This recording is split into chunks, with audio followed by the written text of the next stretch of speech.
අයිබෝන් සියලුම දෙනාට සුබ උදෑසනක්.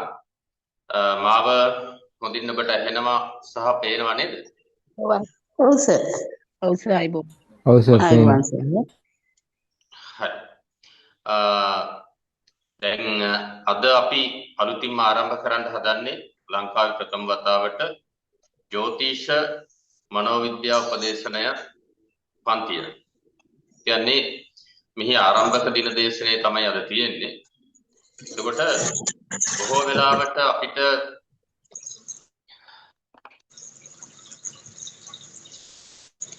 මයික් ඔෆ් කරගන්න එහෙම නැත්නම් හොඳයි. බොහෝ වේලාවන් වලදී ජ්‍යොතිෂ වේදිකෙක් විදියට මම අත්දකින එක සත්‍ය කාරණාවක් තමයි ජ්‍යොතිෂ විද්‍යාවෙන් අනුව කටයුතු කරගෙන යාමේදී මේ උපදේශනය කියන එක අත්‍යවශ්‍ය අංගයක් වෙනවා යම් යම් අවස්ථාවන් වලදී. අපිට ජ්‍යොතිෂ විද්‍යාවෙන් කෙනෙකුගේ අතීත తত্ত্বය වර්තමානයේ සහ අනාගතයේ කෙසේ විය හැකිදයි කියලා අපිට යම්කිසි ඉඟියක් සැබෑවටම ලබා ගන්න පුළුවන්. නමුත් යම් යම් අවස්ථාවන්හිදී උදාහරණයක් ලෙස කිව්වොත් කෙනෙකුගේ උප්පත්ති කේන්ද්‍රයක් නැති වෙන අවස්ථාවේ සහ කෙනෙකුගේ උප්පත්ති කේන්ද්‍රයට ලැබිලා තියෙන දත්ත වැරදි වෙන අවස්ථාවන් වලදී ඒ කියන්නේ උදාහරණයක් විදිහට කිව්වොත් ඉස්රෝහලේ ලබා දීලා තියෙන වෙලාව වැරදි වුණ වෙලාවක්. එතකොට බොහෝ වෙලාවන් වලට ආධුනික ජ්‍යොතිෂවේදීන් වන ඔබට සහ ප්‍රවීණ අපට වරදින අවස්ථාවක් තියෙනවා මේ කේන්ද්‍රයට අනුව කේන්ද්‍රයක් අපි සකසලා යන දසා අන්තර්දසා ඒ රාෂ්ට්‍රක තත්ත්වයන් ඊට අමතරව සුභ අසුභ යෝග ඒ කියන්නේ කාල සර්ප යෝග වැනි අසුභට යෙදෙනවා ඒවා සුභතාවයටත් යෙදෙනවා එවැනි අවස්ථාවන් වලදී ජ්‍යොතිෂවේදීන් මහත් අපහසුතාවයන් වලටපත් වෙනවා පලාපලය අපි පවසන දේ සමහර අවස්ථාවන් වලදී වර්ධිනවා. ඒකට හේතුව අර මම පෙර කී කරුණු කාරණා. ඒ වගේම තමයි ජ්‍යොතිෂය කියලා කියන්නේ ජ්‍යොතිෂ විෂය කියලා කියන්නේ අපිට තුන්කල් දකින්න පුළුවන් වගේ. බොහෝ වෙලාවන් වලට මේක ඍණාත්මක භාවිතාවන අවස්ථාවලුත් අපිට දකින්න ලැබෙනවා. ඉතින් මේ ඍණාත්මක ස්වභාවයෙන් වෙනස් වෙලා කෙනෙකුගේ තියෙන සුබතාවය වර්ධනය කරගන්නේ කොහොමද කියන එක ජ්‍යොතිෂ උපදේශනයත් එක්ක සම්බන්ධ වුණාන් පස්සේ අපිට නිසියාකාරව සිදු කරගන්නට පුළුවන්. ඒ කියන්නේ මේක ධනාත්මකව අපිට දැන් සමාජ සමහර අයගේ මතයක් තියෙනවා මේ ජ්‍යොතිෂ විද්‍යාවෙන් ඇහුවොත් මේ වෙලාව බලන්න ගත්තොත් ගත්ත දවස් ඉඳලා කරදරයි ඒක හිතට මානසික වදයක්. ඒ කියන්නේ අපේ බොහෝ ජ්‍යොතිෂ වේදීන් කටයුතු සිදු කරනවා ඍණාත්මකව. ටිකක් අසුබ තමයි කියන්නේ. සමාජ මාධ්‍ය ගත්තත් බොහෝ වෙලාවන් වලට තරුණ පිරිස අපිත් ඒ කාලේ එහෙම තමයි. නමුත් කාලයත් එක්ක කල්ගත වෙනකොට තමයි අපිට තේරෙන්න ගන්නේ මේ අපි හිතන දෙයට වඩා දෙයක් මේ සබාධම විශ්වය තුල තියෙනවා. මේ හැම විශේෂකම සත්‍යතාවයන් තියෙනවා. එතකොට ඒක අපි කොහොමද යාවත් කාලීන කරගෙන අපි මේක තවත් හොඳ විදියට කටයුතු කරන්නේ කොහොමද කියන එක මේ ජ්‍යොතිෂ උපදේශනය තුලින් ඊටාම පහසුවෙන් කරන්න පුළුවන්. ඒක මොකද මම අවුරුදු ගාණක් තිස්සේ ඒක පාවිච්චි කරලා තියෙන නිසා. ධනාත්මකව සහ මනෝවිද්‍යා උපදේශනයට සම්බන්ධ කරලා ගත්තට පස්සේ ඒක වෙනම මොඩල් එකක් විදියට අපිට හරි ලේසි පහසුයි අපි ගාවට එන පුද්ගලයින්ව තේරුම් ගන්න. සත්‍ය වශයෙන්ම ඔබ දන්නවා කේන්ද්‍රය රැගෙන එන්නේ තාමත්ම හොඳ කාල සීමාවන් වලදී නෙමෙයි. කුමන ජීවිතයේ කුමන හෝ ගැටලුවක් එහෙම නැත්නම් ගැටලු කිහිපයකට මුහුණ දෙන්නට සිදු වෙලා තියෙන අවස්ථාවන් වලදී. ඉතින් එවැනි අවස්ථාවන් වලදී අපිට හරි පහසුවක් වෙනවා ජ්‍යොතිෂ විෂය නිවැරදිව ඉගෙන ගත්තා වගේම උපදේශනය ජ්‍යොතිෂය අපිට গুপ্ত විද්‍යාත්මකව ජ්‍යොතිර්විද්‍යාව පාවිච්චි කරන ගමන් අපිට උපදේශන විද්‍යාත්මකව ඒකට උත්තර ලබා දෙනකොට කොතනකවත් හිඩසක් නැති වෙනවා. අපිට හරි පහසුවෙන් අපි ගාවට එන පුද්ගලයාට අවශ්‍ය කරන සුබදායක තත්ත්වය ලබා දීමට හැකියාව පවතිනවා. මොකද මිනිස් මනස තමයි සියල්ලට මූලික. මානවයාගේ මනස සියල්ලට මූලිකයි. ඒක ආගමාන සියලු ආගමානුකූලවත් ඒක ජ්‍යොතිර්විද්‍යාත්මකවත් පැහැදිලිවම අපේ ඍෂිවරු කියලා තියෙනවා. මේක ඇත්ත වශයෙන්ම කියනවා නම් යුගයේ අවශ්‍යතාවයක්.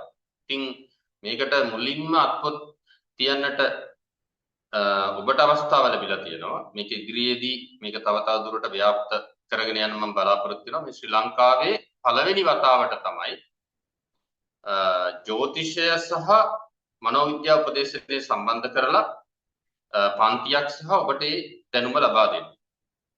ඉතින් මේන් පසුව මම බලාපොරොත්තු වෙනවා ඔබගෙනුත් ඒ කරුණු කාරණා මේක යාවත් කාලීන කරගෙන ඉදිරියට සිදු කරයි කියලා.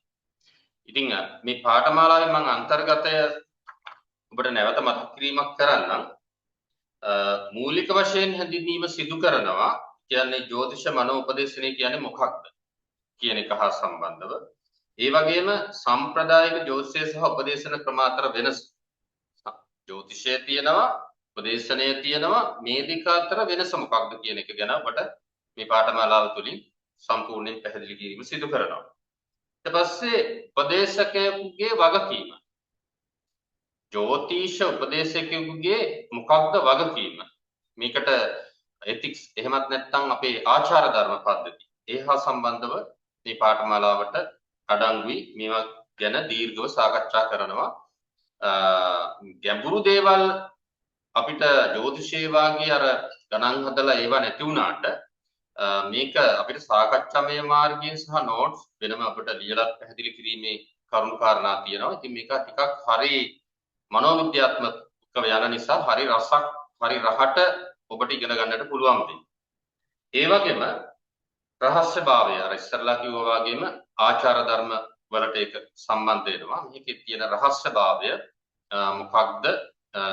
මේව කොහොමද අපි පවත්වා ගන්න ඕනේ? කියන්නේ උදාහරණයක් විදිහට කිව්වොත් මංගාවට ඇවිදිලා විවෘත වෙන පුද්ගලයා කේන්ද්‍රයට අනුව මම අවශ්‍ය කරන කරුණු කාරණා ටික කිව්වට පස්සේ ඔබට මේ වගේ තත්ත්වයක් දැනට උද්ගත වෙලා තියෙන ඉදිරියේදී මෙහෙම වෙන්න පුළුවන්. ඒක වෙනස් කරගන්න නම් මෙහෙමයි කියලා කිව්වට පස්සේ ඒගොල්ලෝ අපි ගාවදී විවෘත වෙනවා. අපි විශ්වාසයි කියලා දැනුණට පස්සේ ඒ විවෘත වීමත් එක්ක මම එයාගේ රහස්භාවය රකින්නේ නැතුව එතුමාගේ මම රහස්භාවය රකින්නේ නැතුව තවත් කෙනෙකුට මේ කාරණා පවසනවා නම් මගේම හෘද සාක්ෂිය මගේම හිත ඇතුලේ මොකද මගේම හිත තමයි මේ සියල්ලටම මූලික වෙන්නේ අපිට ඇති වෙනවා යම් පොඩ්ඩක් අර පඩිපෙලේ බැසීම වාගේ තත්වයන් ටිකක් ඒව ගැනත් ඔබට දීර්ඝව ගැඹුරින් මේවා සිද්ධ වෙන්නේ කොහොමද කියන එක ගැන සාකච්ඡා කරනවා මේ පාඨමාලාවේ මට මිනිත්තුවක් දෙන්න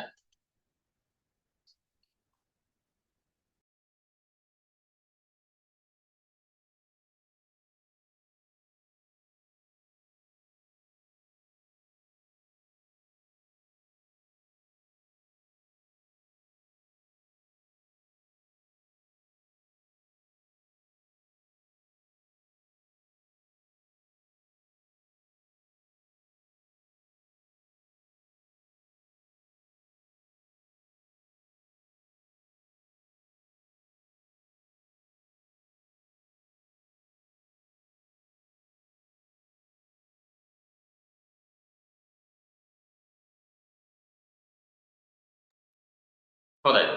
ඉතින් අපි ඒ කරුණු කාරණා ගැඹුරින් සාකච්ඡා කරන්න බලාපොරොත්තු වෙනවා සාකච්ඡා කරනවා මේක කොහොමද මනෝවිද්‍යාත්මකව ඒ කියන්නේ උඩුහිත එහෙම නැත්නම් යටිහිත මේවට තව නම් තියෙනවා මම ඔබගේ පහසුවට සරලව කියන්නේ උඩුහිත යටිහිත භවාංගිත නැත්නම් විඥානය මොකක් හරි එහෙම හිතන්නකො දැනට ඒවා හැම දෙයක්ම ඉටිගෝ සුපයිගෝ හැම දෙයක්ම මනෝවිද්‍යාවේන කරුණු කාරණා අපේ ජ්‍යොතිෂ විද්‍යාව වෙන කරුණු කාරණාත් ඇසුරින් ඔබට ටිකක් ගැඹුරින් සාකච්ඡා කරනවා මේවා සිද්ධ වෙන්නේ කොහොමද?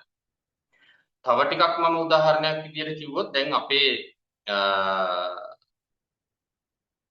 අපේ මනසේ තියෙනවා එක්තරා ආශාවක්. අපි කැමති අනුන්ගේ දේවල් දැන් අපි සමාජ මාධ්‍ය ගත්තත් බොහෝ විට ඒවනේ දකින්නේ. අපි නිවුස් එහෙම නැත්නම් ප්‍රවෘත්ති ගත්තත් අපි දකින්නේ ඒ වගේ දේවල්. ඉතින් අපි කැමති අනුන්ගේ අපි දන්න කියන අයගේ අනුන්ගේ දේවල් හොඳ හෝ නරක අහන්න. විශේෂයෙන් අපේ මනස කැමති කියලා කියනවා උන්ට සිද්ධ වෙච්ච නරක අහන්න. එහෙම ඒ නරක අහනකොට දිගින් දිගටම මේක මේ උපදේශනයේට ජෝතිෂයට අදාළ කාරණාවක් නෙමෙයි. ඒ කියන්නේ ඔබට අදාළ නොවේ. මොකද අපිට ඒවා අනුන්ගේ දේවල් අහන්න වෙනවනේ. එතකොට එහෙම නෙමෙයි අපි අනුන්ගේ අර කුණු හොයන්නේ. නිකන් සරලවත් මේ භාෂාවෙන් කිව්වොත් අනුන්ගේ කුණු හොයන්න කැමැත්තක් දක්වන අයට ඒ විදිහේ ඒ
වීඩියෝ එක නැති වුණා නේද?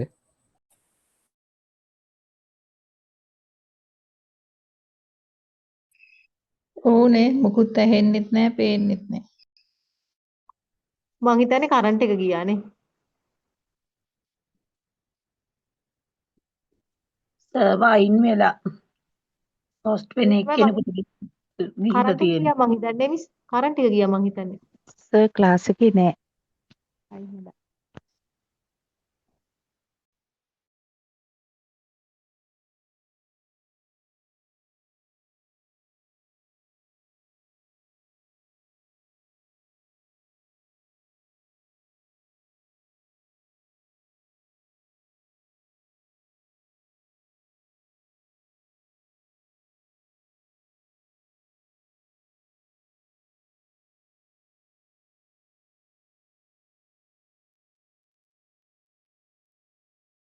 නැවත මාව හොඳින් ඇහෙනවා ඇති නේද? කවුරු හරි කෙනෙක් උත්තර දෙන්න.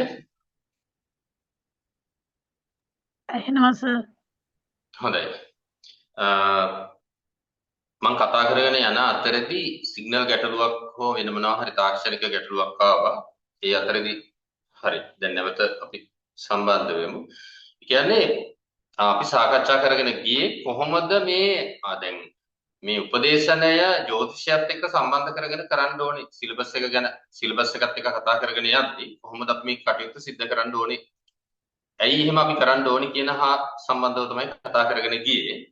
ඉතින් ආචාර ධර්ම දැන් උදාහරණයක් විදියට පිගාව විවෘත වෙන කෙනාගේ ඒ කියන කරුණු කාරණා අපි තව තෙවැනි පාර්ශවයකට පිළිකරොත් ඔහුගේ පෞද්ගලිකත්වයට හානියක් වන විදියට එහෙමත් නැත්නම් ඔහුව වෙනත් අපයෝජනයකට ලක්වන විදියට අපි එහෙම සිද්ධ කරොත් අපගේම හෘද සාක්ෂිය එහෙමත් නැත්නම් අපගේම යටිහිත අපගේම හිත මේක කොහොමද විශ්වය මේ සමග සම්බන්ධ වෙලා අපිට නැවත ආපහු ඒවා සිද්ධ වෙන්නේ සහ අපිට තියෙන ආචාර ධර්ම ටිකක් පිළිපදින්න ඒක පිළිපදිනකොට ස්වභාව ධර්මය අපිට උදව් කරනවා මේ කරුණු කාරණා තව තව අපගේ ජීවිත ආලෝකමත් වෙන්නත් තව තව මේ පුද්ගලයා ඔබ වෙත ආකර්ෂණය කරන්න.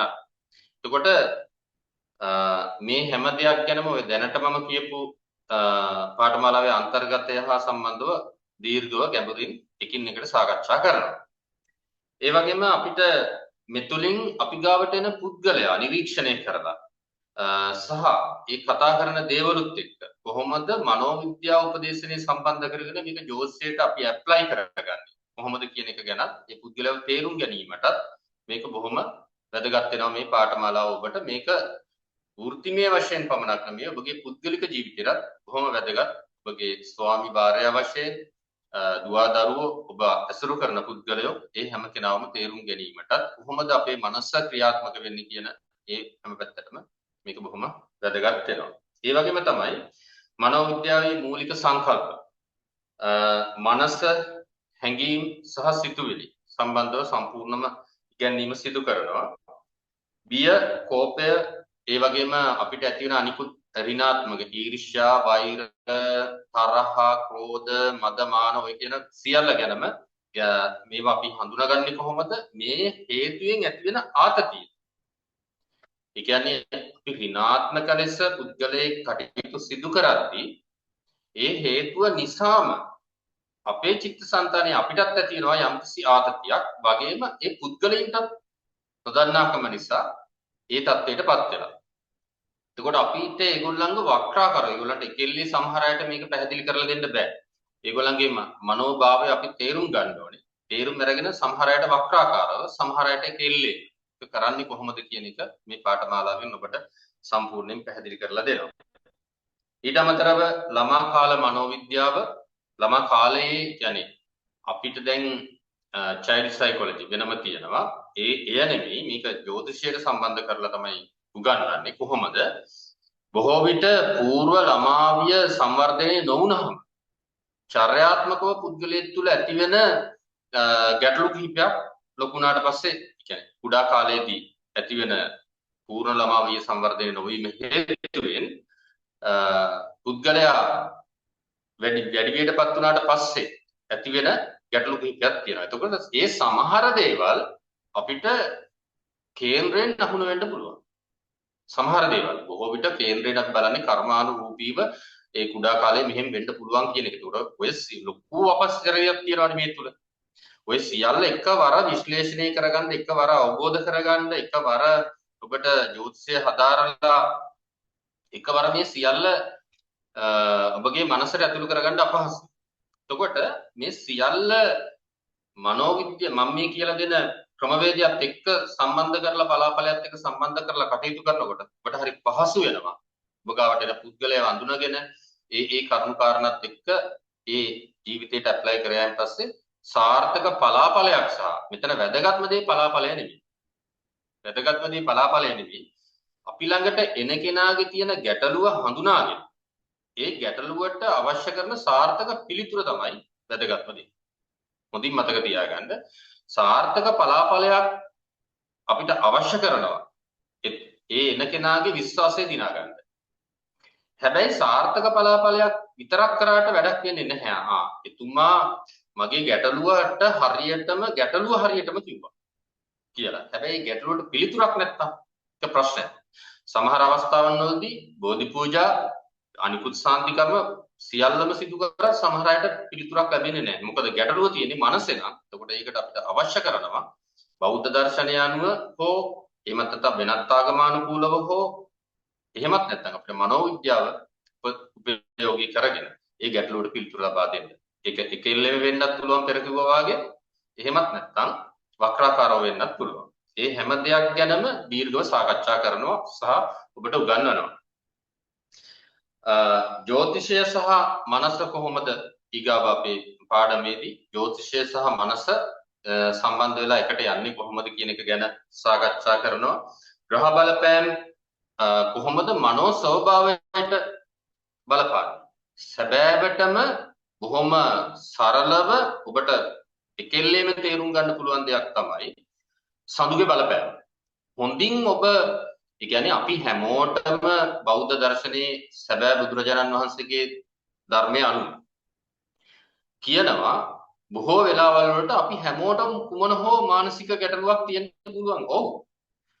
මේ හිතන්න ඔබට තරහ යන්නේ නැත්තම් ඔබගේ හිතේ ඉරිසියාව නැත්තම් ඔබගේ හිතේ ඍණාත්මක හැඟීම් නැත්තම් ඔබගේ හිතේ ආශාව නැත්තම් ඔබගේ හිතේ ඔය කියන සියලුම හැඟීම් නැත්තම් ඇත්තටම ඔබට මානසික ගැටලුවක් නැහැ. ඔබ රහත් කියන தත්ත්වයට මධ්‍යස්ථ මට්ටමටපත් වෙනවා. හැබැයි ඔය කියන මොනවා හරි දෙයක් තියෙනවනේ අපි ගාව. කියන මොන හෝ අඩුපාඩුවක් තියෙනවා. ඒ සියල්ලම වැටෙන්නේ මානසික ගැටලු තමයි හැමදේම. එතකොට බෞද්ධ දර්ශනයේ පැහැදිලිව බුදුරජාණන් වහන්සේ කියලා තියෙනවා. ඔබත් දන්නවා මමත් දන්නවා. අපිට මොන හෝ ගැටලු ටිකක් තියෙන්න පුළුවන්. අපිට එතකොට අපි ගාවට එන අයටත් එහෙම තමයි. ඉතින් ඒවා අපිට හඳුනා ගන්න සහ සමහර හොඳින් බලන්න පොහොය දින ලං වෙනකොට පුර පොහොය ලං වෙනකොට සමහර සත්තුන්ගේ හැසිරීම සුනක ඒ කුලයේ අය නාරි වෙන්න පුළුවන්. ඒගොල්ලෝ උඩුගුරන ඒ ස්වභාවය හඳට බුරනවා කියලා අපි කියනවා. එතන ලොකු කතාවක් තියෙනවා ගුප්ත විද්‍යාත්මකව. ඒවත් පැහැදිලි කරලා දෙනවා මේ පාඩම් මාලාවේදී. සහ බලන්න මානසික ගැටලුවකට බෙහෙත් ගන්න හෝ එහෙමත් නැත්නම් ඔය බොහෝ විට මත්ද්‍රව්‍ය වලට ටිකක් ලොල් ඒගොල්ලන්ට ඒ දවසට කොහොම හරි එක්කෝ අරක්කු සිගරට් එහෙමත් නැත්නම් වෙනත් මොනවා හරි ඒගොල්ලෝ ගන්න පෙළඹෙනවා. මම මේ කියන කතාව ඇත්තද නැත්තිද කියලා ඔබගේම හිත දන්නවා. හොඳින් එහෙම අධ්‍යයනයක යෙදෙන්න එහෙමයි. කොහොය ලං වෙනකොට ඒගොල්ලන්ට ඒ ස්වභාවය වැඩි. එතකොට මේ කෙලින්ම මේ දස එහෙමත් නැත්නම් ග්‍රහයන්ගේ බලපෑම මානවයාට තියෙනවා පැහැදිලිව. මොකද එක විෂයක් විතරක් පිළිබඳව ඉගෙනගෙන උදාහරණයක් විදිහට විද්‍යාව පිළිබඳව විතරක් දන්නවා. නමුත් එයා සම්පූර්ණ නැහැ. අපි සර සම්පූර්ණ නැහැ. නමුත් අපි මේ කරන දේ හරි විදිහට මිනිස්සු අතරට අරගෙන යන්න ඕනේ. හරි විදිහට මිනිස්සුන්ට අපි මේක දෙන්න ඕනේ. හරි විදිහට අපි සේවය කරන්න ඕනේ. මේ පාඨමාලාව මේ තුලින් ඔබට මේ හැම දෙයක් ගැනම කියලා දෙනවා. අපි ගැඹුරින් මේ හැම දෙයක් ගැනම වත් එක්ක සාකච්ඡා කරනවා. ඔබ හැමෝටම විවෘතයි ඔබගේ අදහස් දක්වන්න. ඒ කියන්නේ ඔබගේ අත්දැකීම් ගැන කියන්න මේ පාඨමාලාවේදී විවෘතයි. සහ ඒවට කොහොමද අපි ඇප්ලයි කරගෙන ඒවා යාවත් කාලීන කරගෙන ඒවට අවශ්‍ය කරන ගැටලුවට විසඳුම්. එහෙම ගැටලුවලට විසඳුම් කොහොමද අපි ලබා ගන්න කියන එක. බොහෝ විට සඳුගේ බලපෑම යන දසා අන්තර්දසාවලදී සඳුගේ බලපෑම සිතුවිලි වලට විශේෂයෙන්ම තියෙනවා. අනිකුත් ග්‍රහයොත් එහෙමම තමයි. ඒව ගැනත් ගැඹුරින් සාකච්ඡා කරනවා. සෙනසුරු එක් ග්‍රහය ගත්තොත් සෙනසුරු ගැන එතකොට බය පීඩණය එන කර්ම ශක්තිය වගේ අධ්‍යාත්මික පැති ඒ ග්‍රහයන් ගැන මම ඔබට එවලා ඇති සිලබස් එක ඊට අනුව කටයුතු කරනවා. එතකොට අංක විද්‍යාව සම්බන්ධ කරගෙන ඒක මනෝභාවයට සම්බන්ධ වෙන්නේ කොහොමද? අංක විද්‍යාවට අනුව ඒ ගැන සාකච්ඡා කරනවා.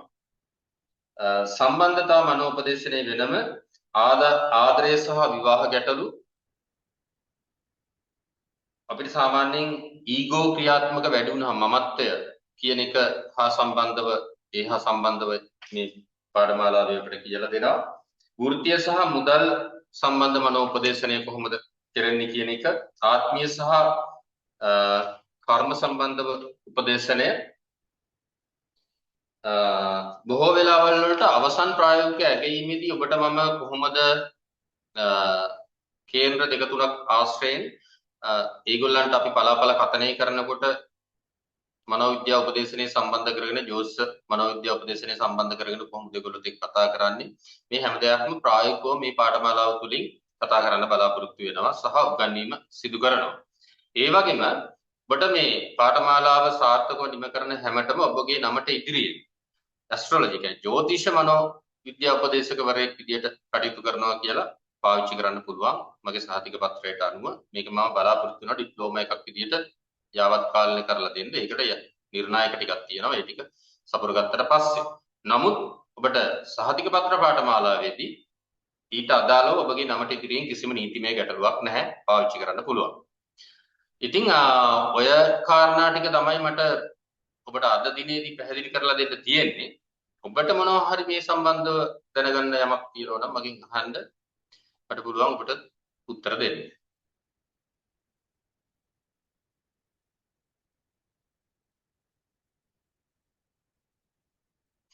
ඔබට මාව හොඳින් ඇහෙනවා ඇති නේද? ඔව් සර් ඇහෙනවා. හොඳයි. එමනම් මට මේ ජ්‍යොතිෂ මනෝවිද්‍යා උපදේශන පාඨමාලාව සම්බන්ධව පැහැදිලි කිරීම අද දවසේ කරන්න තියෙන මෙපමණයි.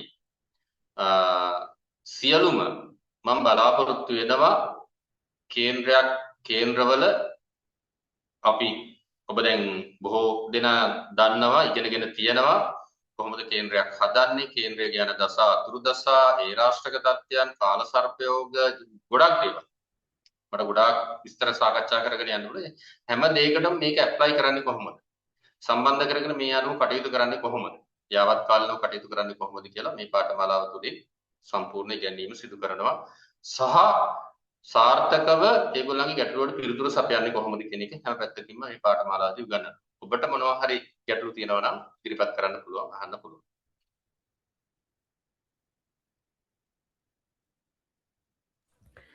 සර් මේ හැමදාම මේ බ්‍රහස්පතින්දටද මේක කරන්නේ?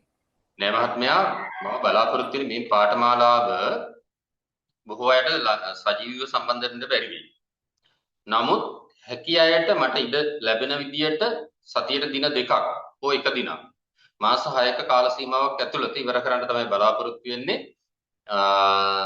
බොහෝ විට මේ විදියට ලින්ක් එක ලබා දීලා මට ඉඩ ලැබෙන විදියට සජීවීව පන්තිය සිද්ධ කරලා රෙකෝඩින් එක ඔබට ලබා දෙනවා YouTube එකට තමයි අප්ලෝඩ් කරන්න බලාපොරොත්තු වෙන්නේ. එතකොට සජීවීව සම්බන්ධ වෙන්න බැරි ඔබට පහසු වෙලාවක මේක ඉගෙන ගන්න පුළුවන්. ඒ වගේම ඔබට මීට අදාළ වෙනම සමූහයක් හදනවාම ඒ සමූහයට ඔබගේ ගැටලු තියෙනවා නම් ඒක අහගෙන යද්දි අදාරගෙන යද්දි ගැටලු තියෙනවා නම් ඉදිරිපත් කරන්න පුළුවන්. මම මේ විදිහට සජීවීව ඇවිදilla ආවට පස්සේ ඒ ගැටලු වලට උත්තර ලබා දීලා තමයි පාඩම පටන් ගන්නෙ. ඒ විදිහට තමයි කරගෙන යන්න බලාපොරොත්තු වෙන්නේ.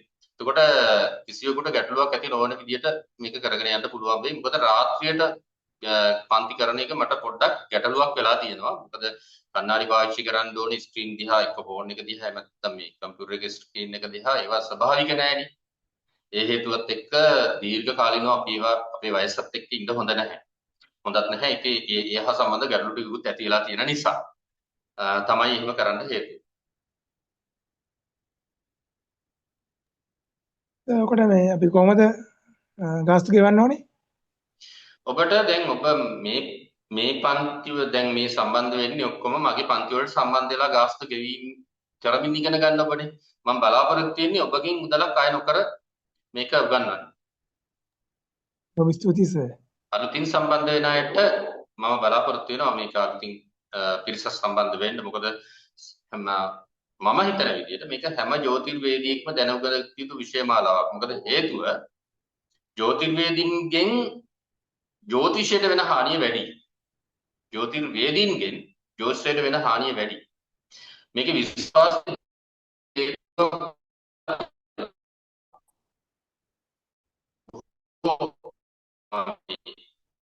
විවේචනය කරනවා නෙවෙයි. උගන්වන්නට සත්‍ය උගන්වන්නේ පැහැදිලි කිරීමක් පමණයි. ඔබ දන්නවා ඒක. මොකද මේ ජ්‍යොතිෂ විෂය කියන එක හැමදාම හරි. මාව ඇහෙනවද? ඔව් සර්. හරි. ජ්‍යොතිෂ විෂය කියන එක හැමදාම නිවැරදි. එතකොට නමුත් මේක භාවිතා කරන පුද්ගලයා තුල පොඩි ප්‍රශ්න එකක් තියෙනවා. එතකොට සමහර දැනුම මදිකම තමයි බොහෝ විට. එහෙමත් නැත්නම් දැනුම තිබුණත් මේක වැරදියට පාවිච්චි කරනවා. ඉතින් ඒක ධර්මයේ වුණත් එහෙමනේ. එහෙම අපි ඒ ගැන සාකච්ඡා කරලා තියෙනවානේ. ඉතින් මේක මම බලාපොරොත්තු වෙනවා ලංකාවේ ඉන්න අපේ හෙළ භාෂාව කතා කරන ජ්‍යොතිර්වේදීන් අතරට මේක අරගෙන යන්න. හැම දෙනා අතරටම අරගෙන යන්න. ඒකට ප්‍රශංසා ගුරුකුලය හරහා බොහෝ දෙනෙක් මම හිතනවා මේකට සම්බන්ධ වෙයි කියලා ඉදිරියේදී.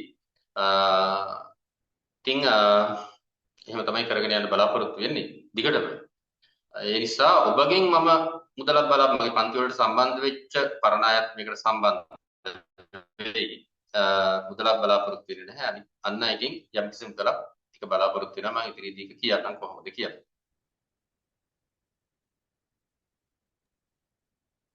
සර් මේ ඉරිදා පන්ති තියෙනවද? බොහෝ විට තියන්න පුළුවන් වෙයි. පන්ති නැතුව පාරේ අනිකුත් පන්ති ටික මම සෙනසුරාදා රාත්‍රියට ඉරිදා රාත්‍රියට සහ සඳ රාත්‍රියට කරන පන්ති ටික ඒ විදිහට කරනවා දිගට. කරලා ඉක්මනට ඔබට ඒ සහතික පත්‍ර ලබා දෙන්න, ඒ දැනුම ලබා දෙන්න කටයුතු කරනවා ඉක්මනට. හොඳයි. වෙනත් මොනවා හරි මේ පාඩම් මාලාව මේ පාඨමාලාව සම්බන්ධව ගැටලු තියෙනවද? හොඳයි එහෙමනම් ඔය චන්ද්‍රිකා මිස් අයිබෝවන් සර් මේ ඇත්තටම සර් අපිට ජ්‍යොතිෂීය විෂය අංක විද්‍යාව විෂය ඒත් එක්කම මේ වගේ මේ මනෝ විද්‍යාත්මක උපදෙස් වගේ විෂයක් සර්ට උගන්වන්න සිතුවිලි පහළ වීමම ගොඩාක් ස්තුතියි ගොඩක් පිං. මොකද අර ගොඩාක් දෙනෙක් මිනිසුත් එක්ක ඇසුරු කරන විදිහ ඒගොල්ලන්ගේ ප්‍රශ්න වලට අපි මුහුණ දෙන විදිහ සර් මේ තුලින් උගන්වන සිලබස් එක දැක්කා. ඉතාලම සතුටුයි ගොඩාක් පිං සර්. හොඳයි. බොහොම ස්තුතියි මිස්. හොඳයි. එහෙමනම් හැම දිනකටම සුබ දවසක්. මම හැම නිතරම කියනවා වගේ අපේ මනස තමයි මූලික සියල්ලට. ඒක යහපත්ව පවත්වා ගන්න, යහපත්ව ක්‍රියා කරන්න, යහපත් සියල්ල යහපත්ව හැමදේම ඊට පස්සේ සියල්ල සිදු වෙන්නේ යහපතට. කර්මානුරූපීව කුමන හෝ දෙයක් තියෙනවනේ ඒක වෙනස් කරගන්න පුළුවන්. ඒකට සමහර අයට දැඩි ආයාසයක් ඕනි. සමහර අයට ආයාසයකින් තොරවම සිදු වෙනවා. එතකොට මේ හැම දෙයකටම හේතුව අපේ මනස මනෝමූලිකයි සියල්ලටම වෙනස් කරගත හැකි කර්මයක් තියෙනවා වෙනස් කරගත නොහැකි කර්මයක් තියෙනවා ඒවත් ඔබ දන්නවා වෙනස් කරගත හැකි කර්ම තමයි බොහෝ වෙලාවල් වලට එදිනෙදා අපේ ජීවිත වලට එළඹෙන්නේ කොහොමත් ලෝක ස්වභාවයන් ධර්ම නියම ධර්ම ටිකකුත් තියෙනවා ඒවත් අවබෝධ කරගෙන අෂ්ටලෝක ධර්මතාවය ගැන අවබෝධ තියාගෙන පුළුවන් තරම් ආදරෙන් සතුටින් සහල්වෙන් ඉන්න එhmenan හැමෝටම සුබ දවසක් ආයුබෝවන් තෙරුවන් සරණයි තෙරුවන් සරණයි සර්. තෙරුවන් සරණයි සර්.